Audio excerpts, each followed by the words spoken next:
Good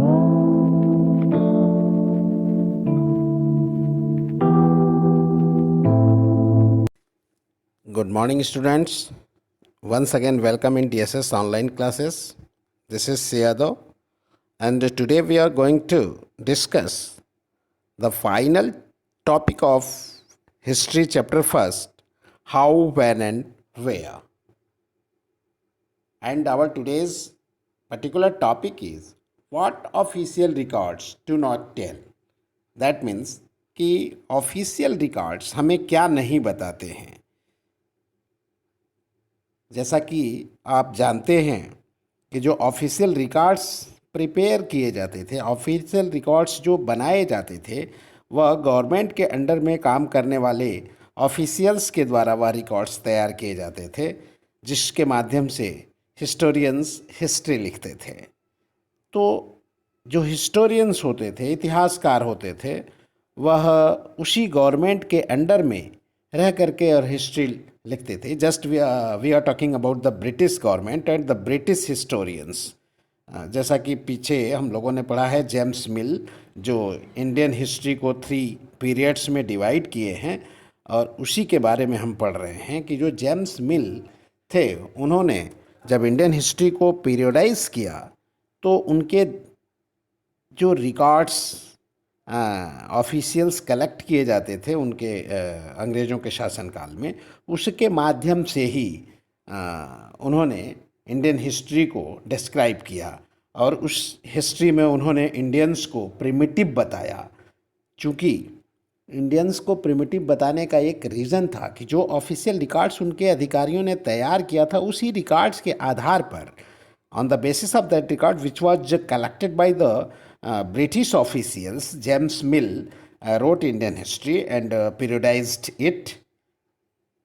तो definitely ऐसे periodisation में, ऐसे हिस्ट्री को जब पीरियडाइज करेंगे, जो विशेष एक गवर्नमेंट के अंडर में रह कर के काम करने वाले हिस्टोरियंस लिखेंगे, तो निश्चित रूप से उस गवर्नमेंट के बारे में ही लिखेंगे। तो इसलिए जो ऑफिशियल रिकॉर्ड्स होते हैं वह सब कुछ नहीं बताते हैं। वह केवल ऑफिशियल रिकॉर्ड्स जो पर्टिकुलर गवर्नमेंट होती है, उस गवर्नमेंट के जो कार्य होते हैं वही ऑफिशियल रिकॉर्ड्स में कलेक्ट किए जाते हैं, और कोई भी गवर्नमेंट के जो अधिकारी हैं वह अपने गवर्नमेंट के बारे में, अपने राजा के बारे में, कोई उस राजा का कर्मचारी या राजा का अधिकारी अपने राजा के बारे में कुछ भी बुरा नहीं लिखेगा। तो इस तरह से जो इंडियन हिस्ट्री को जेम्स मिल ने पीरियडाइज किया, वह उनके ऑफिशियल रिकॉर्ड्स के द्वारा पीरियडाइज किया, और उस आधार पर इंडियंस को प्रिमिटिव बताया, पुरानी सोच वाला बताया, और ब्रिटिश शासन भारत में हिंदुस्तानियों को सिविलाइज्ड करने के लिए, सभ्य बनाने के लिए आवश्यक बताया था। तो one more thing which is not told by the official records. Official records do not always help us to understand what other people in the country felt. That means कि ऑफिशियल रिकॉर्ड्स हमेशा यह नहीं बताते हैं या यह हमें समझने में सहयोग नहीं करते हैं कि जो देश के अन्य लोग हैं वह क्या सोचते हैं। ऑफिशियल रिकॉर्ड्स तो अधिकारियों के द्वारा तैयार किए जाते हैं, और जो लोग शासन में हैं वही लोग उस बात को महसूस करते हैं, लेकिन जो लोग आउट ऑफ एडमिनिस्ट्रेशन हैं, out of the members in surveys committee हैं, मीन्स सर्वे के कमिटी में जो लोग नहीं हैं, तो उस हिस्ट्री में जो कंट्री के लोग हैं वह क्या सोचते हैं, उनके विचारों को तो शामिल नहीं किया गया। The thinking of the general people of the country was not included in that history. इसलिए जो ऑफिशियल रिकॉर्ड्स हैं वह इन चीज़ों को नहीं बताते हैं कि देश के अन्य लोग जो हैं वह सरकार के बारे में या अन्य चीज़ों के बारे में क्या सोचते हैं।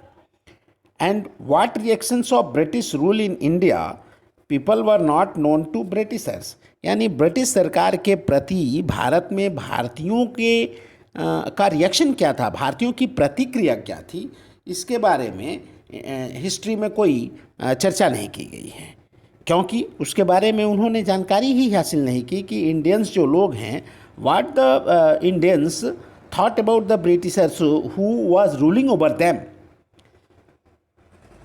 तो हम और चीज़ें जानते कहाँ से हैं? अगर हम ये कह रहे हैं कि ऑफिशियल रिकॉर्ड्स सब कुछ नहीं बताते हैं, तो what official records do not tell, ये चीज़ें नहीं बताते हैं। तो diaries of people, accounts of pilgrims and travellers, autobiographies of important personalities, इनके माध्यम से हम और चीज़ें जानते हैं जो चीज़ें ऑफिशियल रिकॉर्ड्स नहीं बताती हैं। तो हिस्ट्री लिखने के लिए हम और चीज़ें कहाँ से जानते हैं? तो diaries of pilgrimage, diaries of the people, accounts of pilgrimage and travellers, autobiographies of important personality. तो अन्य लोगों की डायरीज से, जो पिलग्रिम्स, जो यात्री भारत में, बाहर से जो तीर्थ यात्री भारत में आए थे, उन लोगों के माध्यम से, और जो ऑटोबायोग्राफी है, यानी कि जो अन्य महत्वपूर्ण लोग थे, उन महत्वपूर्ण लोगों की जो आत्मकथाएं थीं, उन आत्मकथाओं की, यानी जो अपने बारे में, स्वयं के बारे में वह लिखते थे, और उसमें वह भारत के एक्चुअल कंडीशन का जिक्र करते थे, तो उसके माध्यम से भी हम इतिहास लिखने में, हिस्ट्री को राइट करने में सहयोग लेते हैं। ये जितने भी सोर्सेस हैं, diaries of people, accounts of pilgrims and travellers, autobiographies of important personalities, ये जितने भी सोर्सेस हैं from which we take help to write history, ये सारे सोर्सेस लिटरेट लोगों के द्वारा तैयार किए गए हैं, जो पढ़े लिखे लोग हैं उनके द्वारा तैयार किए गए हैं। लेकिन हमारे हिस्ट्री में उन परिस्थितियों का कोई जिक्र अच्छे से नहीं किया जा सकता, जैसे ट्राइब्स, पीजेंट्स और जो माइंस में काम करने वाले लोग हैं, उनके बारे में क्या स्थिति थी, what was the reality in their lives, it was not guessed by the literate people, because they were not mingled in that situation, they were not participated in their work। तो इसलिए हम यह कह सकते हैं कि उनके कंडीशंस को ये अच्छे से नहीं समझ पाते थे, इसलिए उनकी जो रियलिटी थी, उनके लाइफ का जो रियल चीज़ था, उनके जीवन की जो वास्तविकता थी, उसके बारे में उन लोगों ने हिस्ट्री में जिक्र नहीं किया। जबकि it was very much difficult task to collect the reality of the tribals and peasants, what they faced on that time when the Britishers ruling over in India. A lot of difficulties were faced by these communities, tribals and peasants and the workers who worked in mines. But overall it was collected and मतलब फिर भी हम इसे कर सकते हैं, उनके बारे में जानकारियाँ हम कलेक्ट कर सकते हैं। ऐसा नहीं है कि हम जानकारी कलेक्ट नहीं कर सकते हैं, क्योंकि जो इंडियन हिस्टोरियंस हैं, जो भारतीय इतिहासकार थे, वे लोग उसके बारे में जानकारी कलेक्ट कर सकते थे।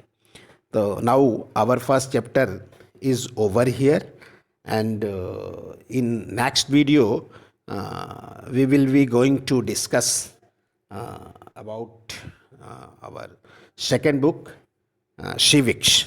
Okay, thank you.